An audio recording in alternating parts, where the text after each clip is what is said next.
Hey guys, Hamo back again. Welcome to day 67 in Life of the Galaxy S23. Today I'm going to talk about Google Discover. It is basically that page when you scroll to the right on your phone at the home page. It's going to lead you to this news feed page. By default, you go to the right, you're going to land on that. You go to the left, you're going to land on another of your home screen with all the app draw on there. So I actually personally enjoy using this Google Discover, and they changed the name to so many things throughout the years. I didn't realize it is called Google Discover now. Previously, I believe it was called Google News, Google Assistant, Google Now. One of these things, they have like a specific name for that page, but I think now it landed on Google Discover. And actually, I remember it wasn't too long ago, around the Galaxy Note 3 or 4, when you flip over there, it might have been the Flipboard app at some point, either way, but now we landed on Google Discover. And for me, I actually enjoy using it. This is where I read all my news. I just go through a feed. Google tend to know what I like based on what I click on, what I do not click on. I believe they have a 3 dot at the right corner of each article. You can feed the algorithm, tell it what information you like, what information you don't like. So that is typically how I get my news, but if you guys don't like that, you want to turn it off, whether you swipe over to it by accident, more often than not, you can just go to your home screen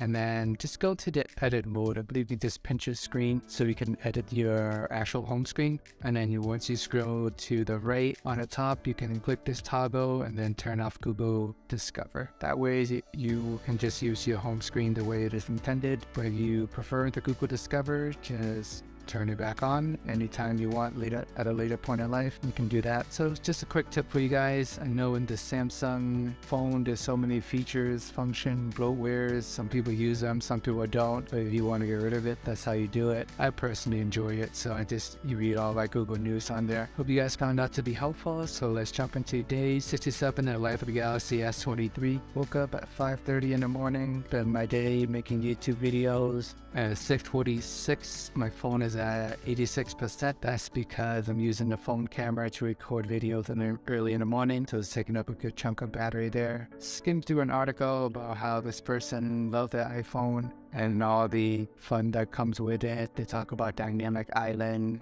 all that junk, always on display. I always thought the Apple's implementation of the always on display was pretty cool, but I guess a lot of Apple users actually do not like it due to the fact that it looks like their screen is literally always on, so they can't tell if it is on their homepage or it is actually locked. And I guess that can be pretty distracting. Even though Apple likes to do things the Apple way, people didn't like it, so they did allow the option to turn the always on display completely black, just like any of the other Android devices. That way you can tell the screen is actually off and you can only see the clock. That's pretty much it. And just skim to this article, hoping to find some tidbit here and there, but did not really see anything interesting. Just Apple users talking about dynamic island and always on display. Nothing too crazy. Yellow paint job with the new iPhone. That's the strategy these days. They released a few colors back in October. 6 months later, they rebooted, add another color just to send people a reminder that the iPhone 14 is still out there. So that's the iPhone strategy. Samsung, on the other hand,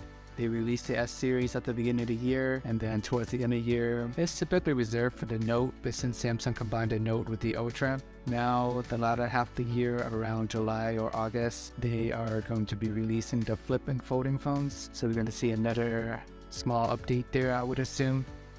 And in general, they usually release these phones in August, but I heard this year might be coming a little bit earlier in July, so we'll wait and see. Just a couple months away, guys. But these things are coming fast and furious, and we got the Google Fold joining the lineup as well, so really excited for that.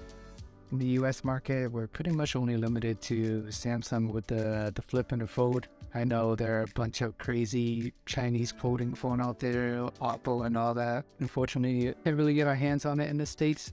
Maybe you can buy it unlocked or something, but you can't get it from the carrier, and it's not as easily available. I look forward to Google joining all the fun, and hopefully if more people join in the future, the prices might come down. But for now, we'll wait and see. Spend my morning trying to fix my Eagle chainsaw. First time homeowner and first time chainsaw owner as well. I was able to cut a whole tree that fell last year, and then the chain eventually became dull, so I changed the chain, and then for some reason I wasn't able to cut it anymore.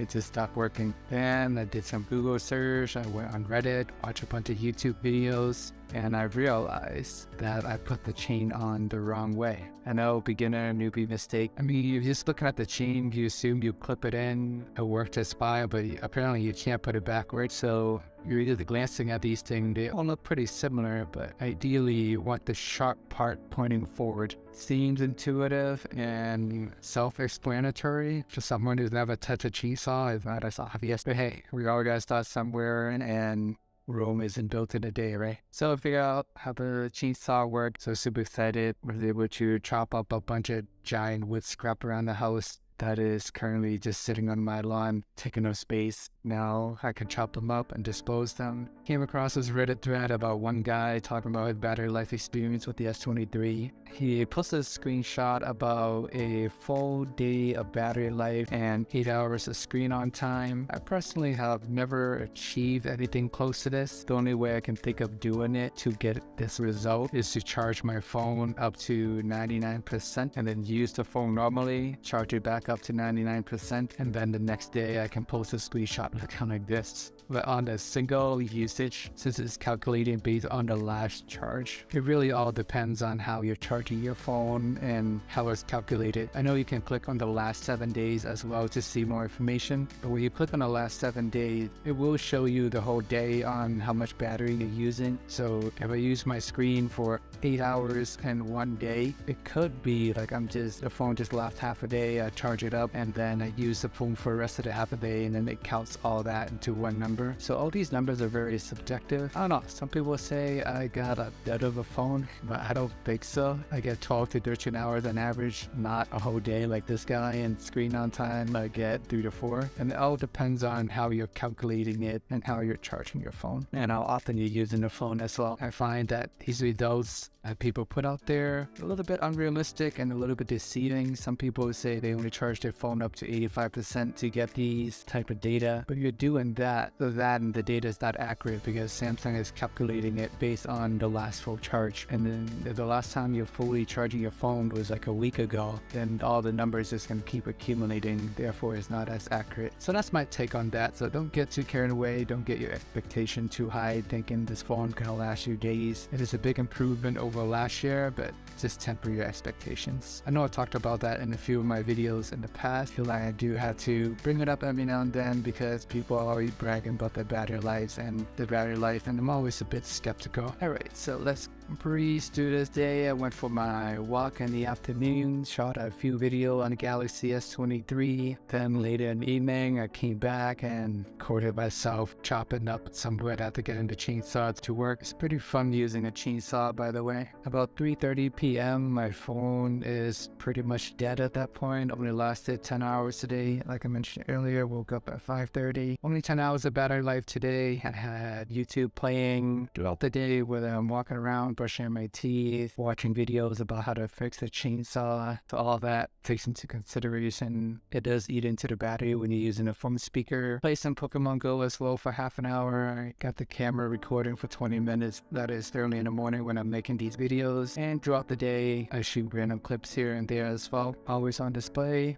Taking up some battery, overall 3 hours of screen on time. This on the lower end for me. Usually I get 12 to 13 hours. This is only 10. Whenever I use a phone speaker, it does kill the battery pretty quickly. Alright guys, this wraps up day 67 in the life of the Galaxy S23. Just another normal day of usage for me. Let me know if you guys have any questions, thoughts, or concerns. Please check out my day 66 if you haven't already, where I talked about how to improve the audio quality using your Galaxy S23. Well, technically it's using an external tool, but you can use your Galaxy S23 to record, and then you can make the quality even better using Adobe AI. Alright, that's all I have for you guys. Thanks for watching as usual. Remember to like and subscribe.